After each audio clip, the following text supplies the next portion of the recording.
Ce programme est financé par les amis et partenaires du ministère de Joyce Meyer. Prenez simplement la décision de marcher dans l'amour. Et une partie de cela est que vous serez une bénédiction pour tous ceux que vous pourrez bénir.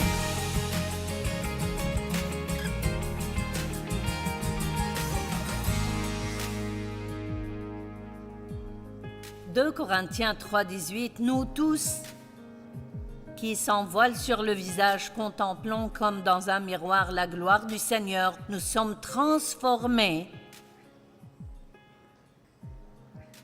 c'est-à-dire un changement complet, à son image de gloire en gloire, ou avec une gloire constamment croissante. Le mot gloire représente la manifestation de toutes les excellences de Dieu. Donc cela signifie que si vous vous accrochez à Dieu, vous deviendrez un peu plus excellent et un peu plus excellent et un peu plus excellent. Et si vous ne faites pas attention, un de ces jours vous ressemblerez à Jésus. Amen. Et un de ces jours, vous serez tellement rempli de lui que vous ne pourrez plus rester en colère contre personne. Parce que cela blesserait votre esprit de le faire. Vous n'avez pas le temps d'être en colère contre les gens. Vous n'en avez tout simplement pas le temps, et je n'ai pas l'énergie pour ça. La colère vous épuisera. Vous le savez. Et combien d'entre vous savent qu'être en colère contre qui que ce soit ne le changera pas du tout?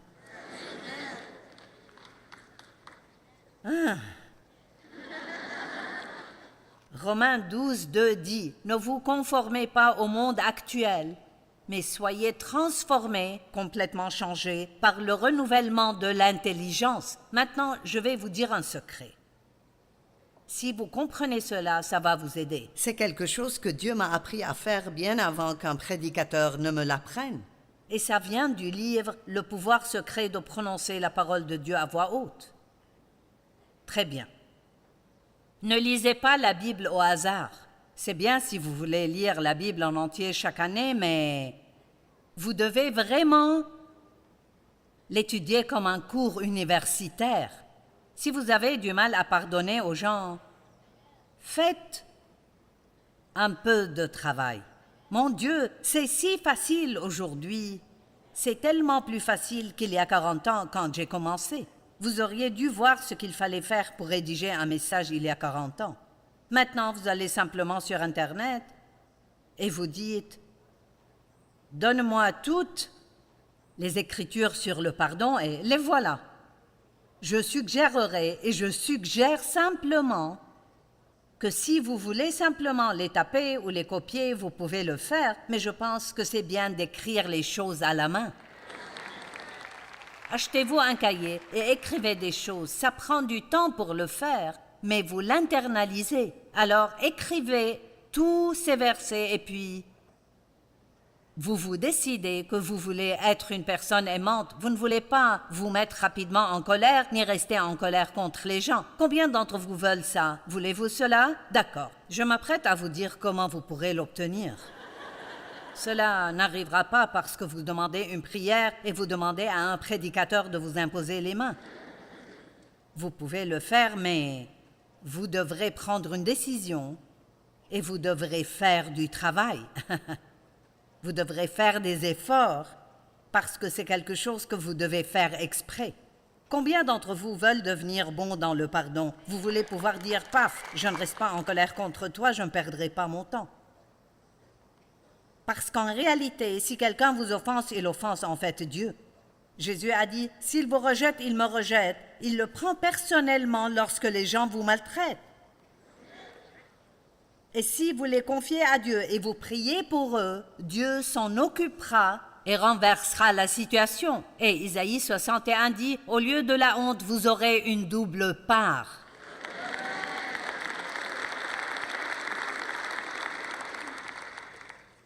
Donc, écrivez ces écritures et au moins 2 fois par jour, déclarez-les à haute voix et écrivez en utilisant la première personne « Je ne peux pas être offensé.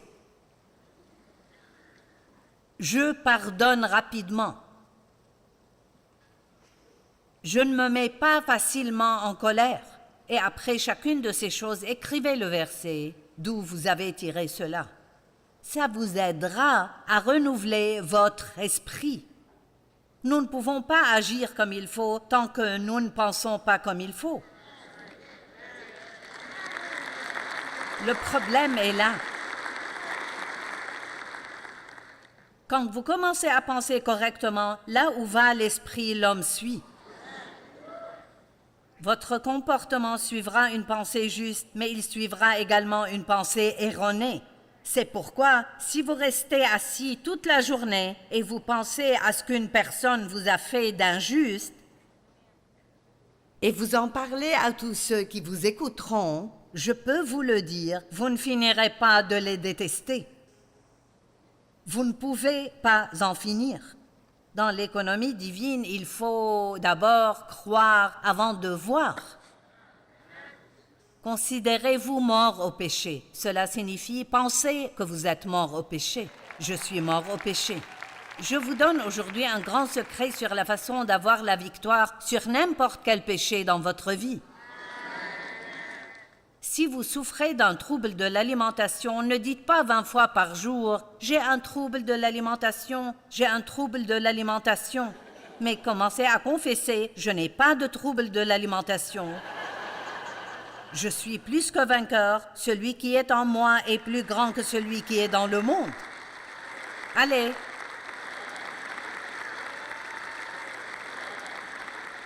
Vous devrez peut-être faire cela pendant 6 mois ou 1 an, mais peu importe, au moins vous faites des progrès dans la bonne direction. Vous ne restez pas tout le temps au même endroit. Maintenant, je ne sais pas si vous me croyez ou pas, mais je vous le dis. J'ai fait une liste de 65 choses que je voulais voir arriver dans ma vie. Et j'ai dit que tout était une réalité alors qu'aucune n'était une réalité. Et maintenant, je peux vous dire honnêtement que chacune de ces choses est une réalité dans ma vie. Chacune d'elles, sans aucune exception. Vous devez changer votre façon de penser, car ce qu'il y a dans votre cœur sort de votre bouche. Et les paroles renferment le pouvoir de vie et de mort. Ce n'est pas si difficile à comprendre. La Bible ne dit pas de parler de la montagne, elle dit parler à la montagne. Je vais parler à quelqu'un qui comprend ce que je dis.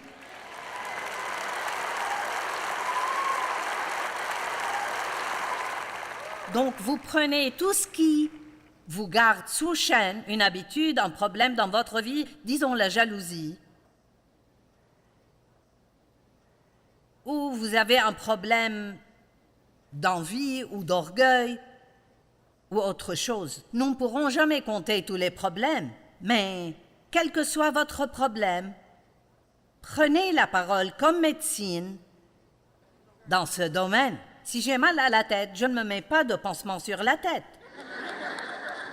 Si je me blesse, je ne mets pas d'aspirine sur la plaie. Nous savons quel type de médicament prendre pour nos maux physiques. Eh bien, la parole de Dieu est un médicament. C'est un médicament pour votre âme. Et les recharges sont gratuites. Il n'y a aucune limite sur les recharges.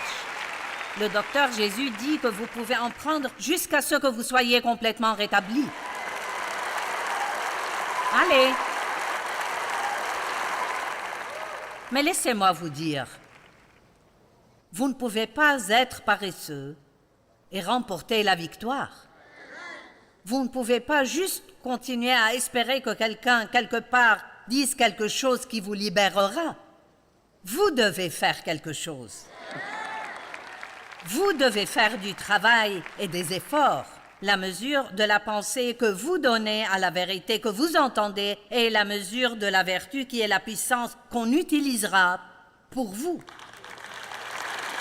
D'accord, maintenant regardez. L'amour est bon. Waouh, c'est tellement important. Bon. Éphésiens 4, 32. Soyez bons et pleins de compassion.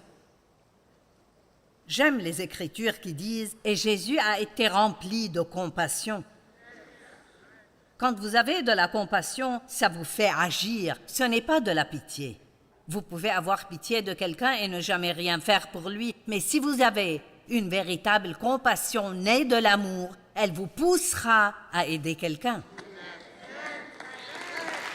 Vous vous sacrifierez pour le faire. Vous entendez des choses sur des actes de gentillesse spontanée. Combien ont déjà entendu ce terme? J'aime ceci. J'aime faire des trucs comme ça. J'aime voir comment les gens réagissent. Et beaucoup de gens pourraient être amenés au Christ si plus de chrétiens faisaient des actes de gentillesse spontanés. L'une des choses qui définissent Agapé, C'est de faire quelque chose de bon pour quelqu'un que vous ne connaissez pas et qui ne pourra jamais vous rembourser. Faire les choses en secret. Hier, nous sommes allés payer pour notre déjeuner et ils ont dit « Quelqu'un a déjà payé votre facture ». Il l'a fait de manière anonyme. Mais moi, je prends ces choses comme des clins d'œil de Dieu. C'est comme si Dieu disait «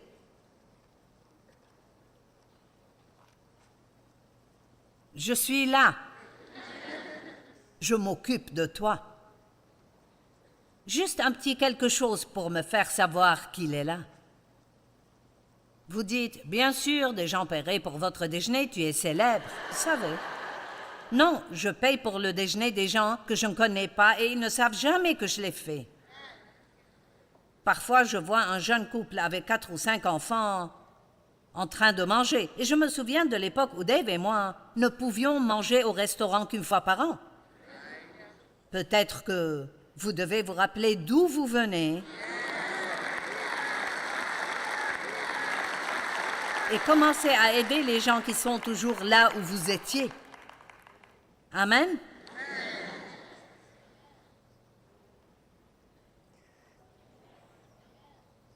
Luc 6, 35 dit « Mais aimez vos ennemis, faites du bien et prêtez sans rien espérer en retour. Votre récompense sera grande et vous serez fils du Très-Haut, car il est bon pour les ingrats et pour les méchants. » Colossiens 3, 12 et 13. Ainsi donc, en tant qu'être choisi par Dieu, saints et bien-aimés, revêtez-vous de sentiments, de compassion, de bonté, d'humilité, de douceur et de patience. Ce sont les attitudes qu'un croyant en Christ devrait adopter. Ne quittez pas cette réunion après m'avoir entendu prêcher pour sortir dans le parking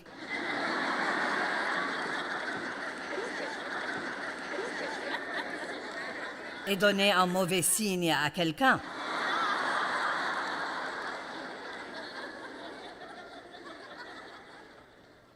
Et n'allez pas à cette table de ressources en renversant quelqu'un parce que vous êtes pressé. Vous voyez, c'est un problème. On peut entendre ce genre de choses et s'en aller. Le fait d'entendre n'est pas ce qui va vous changer. C'est l'action. Si vous avez un mauvais caractère, vous devez suivre un cours universitaire pour apprendre à marcher dans l'amour. Allez à l'université du Saint-Esprit. Des exemples d'actes de gentillesse spontanée. Maintenant, je ne peux pas vous donner que des exemples de ma vie et peut-être de celle de mes enfants. Je ne me vante pas du tout, mais j'essaye de vous montrer le pouvoir de l'amour. Un acte de gentillesse spontanée consiste à faire quelque chose de bien pour quelqu'un que vous ne connaissez peut-être pas, simplement dans le but de faire preuve de gentillesse. Et pour moi, je veux les bénir parce que Dieu a tant fait pour moi. C'est juste qu'il a tellement fait pour moi. J'ai raconté ces histoires plusieurs fois. Je ne sais pas si je les ai racontées ici, mais ce sont de bonnes histoires, donc je vais les répéter. Nous avons des idées sur les gens et parfois nous n'aimons pas sortir avec quelqu'un qui n'est pas comme nous. Et certains jeunes d'aujourd'hui ne sont pas comme nous. Vous savez, ils peuvent avoir 5 couleurs différentes dans leurs cheveux et des piercings partout sur leur corps et des tatouages et porter du rouge à lèvres noir. Et vous savez, donc, si vous êtes un chrétien religieux, ces gens sont les pires. Je veux dire, les religieux sont parmi les personnes les plus méchantes de la planète.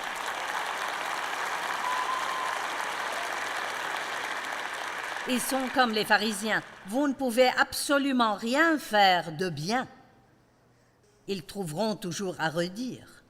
Donc, j'étais dans un Starbucks et je voulais un certain type de café et je suis une snob du café. Il doit être fait d'une certaine manière.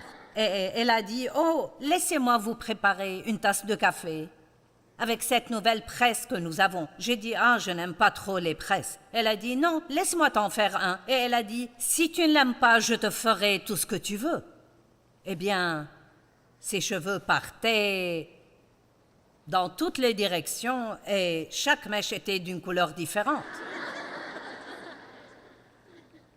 Ça n'aurait pas été quelqu'un avec qui j'aurais traîné, mais j'ai appris à avoir un peu d'intelligence, que ce n'est pas parce qu'ils ne sont pas comme moi que Dieu ne les aime pas. Vous m'entendez? Parce qu'ils ne sont pas comme vous.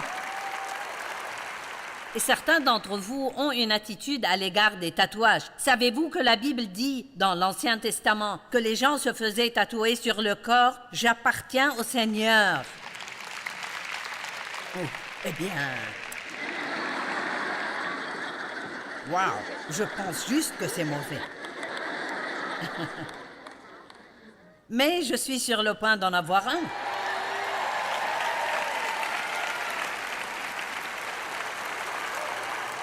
Et je vais le faire juste pour rendre le diable fou et pour rendre les religieux fous. Je le ferai là, une croix, et en dessous, il sera écrit « J'appartiens à Jésus ».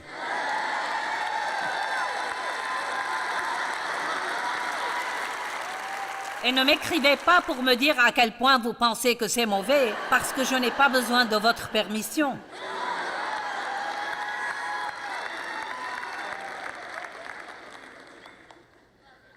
Ça rend le diable tellement en colère quand vous êtes libre.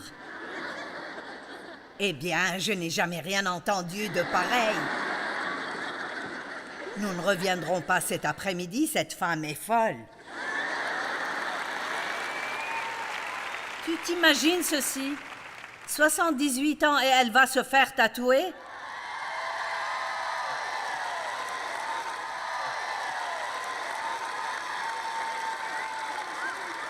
Les bouches des anges sont...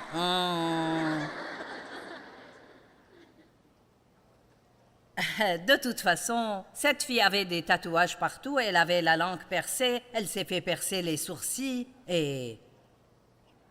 Donc, elle m'a dit, j'aime cette cafetière, tu peux l'utiliser n'importe où.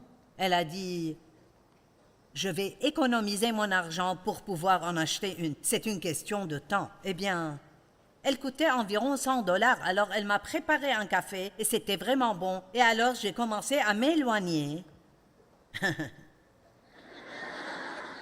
Et j'ai juste senti que je perdais une opportunité. Et j'ai senti que le Seigneur me disait, achète-lui la cafetière qu'elle veut. Maintenant, écoutez, vous vous sentirez vraiment stupide d'aller vers quelqu'un que vous ne connaissez pas pour lui dire, j'aimerais t'acheter cette cafetière, surtout ces temps-ci.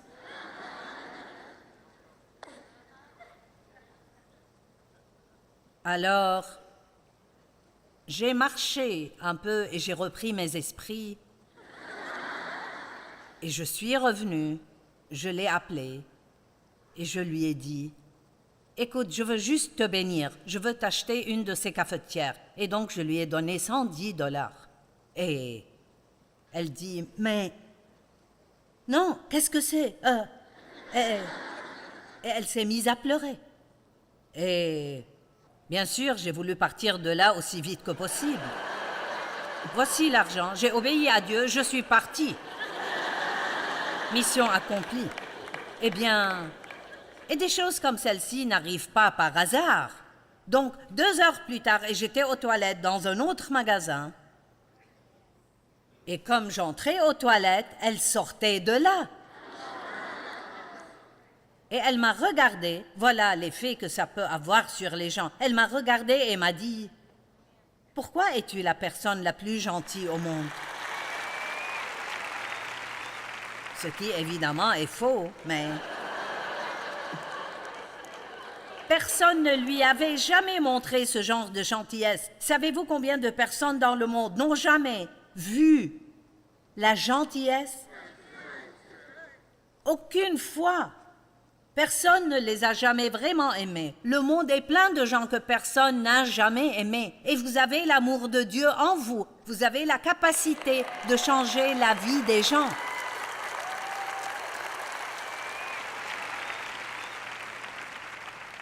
Et alors j'ai dit, écoute, Dieu a été vraiment bon avec moi. Et j'ai senti que tu aurais besoin d'une bénédiction. Et elle a dit, eh bien, pour dire vrai, j'ai été un peu en colère contre le type en haut. J'aime quand les gens l'appellent le type en haut, ça me dit tout de suite qu'ils ne le connaissent pas. Et elle a dit, ma mère est morte d'un cancer et depuis, je suis en colère contre lui. Mais elle a dit, après ça, je devrais peut-être y repenser. Donc, elle n'a pas été sauvée sur le champ, mais ça a dû avoir un impact sur la vie de cette femme. Une autre histoire. Vous me donnerez encore quelques minutes si je vous raconte de bonnes histoires? Une autre histoire. Mon fils faisait la queue pour payer les jeans qu'il a achetés. Vous pouvez enseigner ce genre de choses à vos enfants. Et il y avait un jeune homme devant lui qui a mis un jean de côté. Mon fils n'a pas réfléchi longtemps, il a juste dit « je vais payer pour les jeans ». C'est le genre de choses que nous devrions faire. Je me souviens du temps où je devais mettre des choses de côté. Je n'ai pas besoin de les mettre de côté maintenant, je peux payer. Amen.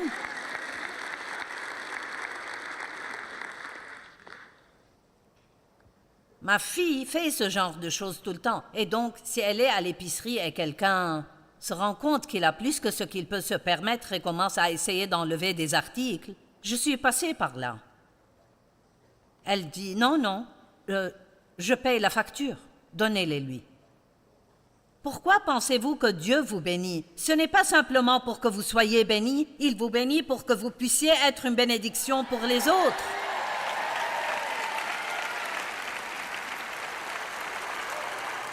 Et ça ne doit pas nécessairement être quelqu'un que vous aimez ou que vous connaissez ou quelqu'un qui peut faire quelque chose pour vous.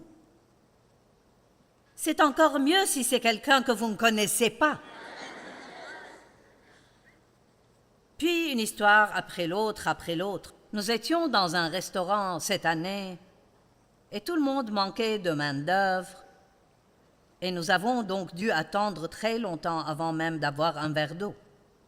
Et comme je suis si patiente, vous savez, j'aime attendre. Et à la fin, cette fille est venue nous servir. Elle a dit, je suis vraiment désolée de vous avoir fait attendre. Et elle a dit, je travaille 14 heures par jour et je suis juste vraiment fatiguée. C'était clair qu'elle était vraiment esquintée. Et donc, nous lui avons parlé un peu au cours de la conversation. Elle a dit, je dois travailler ces heures-là parce que quand tout a été fermé pendant la COVID, j'ai pris du retard sur mes factures. Et elle a dit, je suis très en retard sur ma facture d'électricité et j'ai peur qu'il me coupe l'électricité et j'ai un enfant. Eh bien, une fois que vous êtes bon dans ce domaine, vous n'avez pas besoin de prier 25 minutes pour voir si Dieu veut que vous fassiez quelque chose.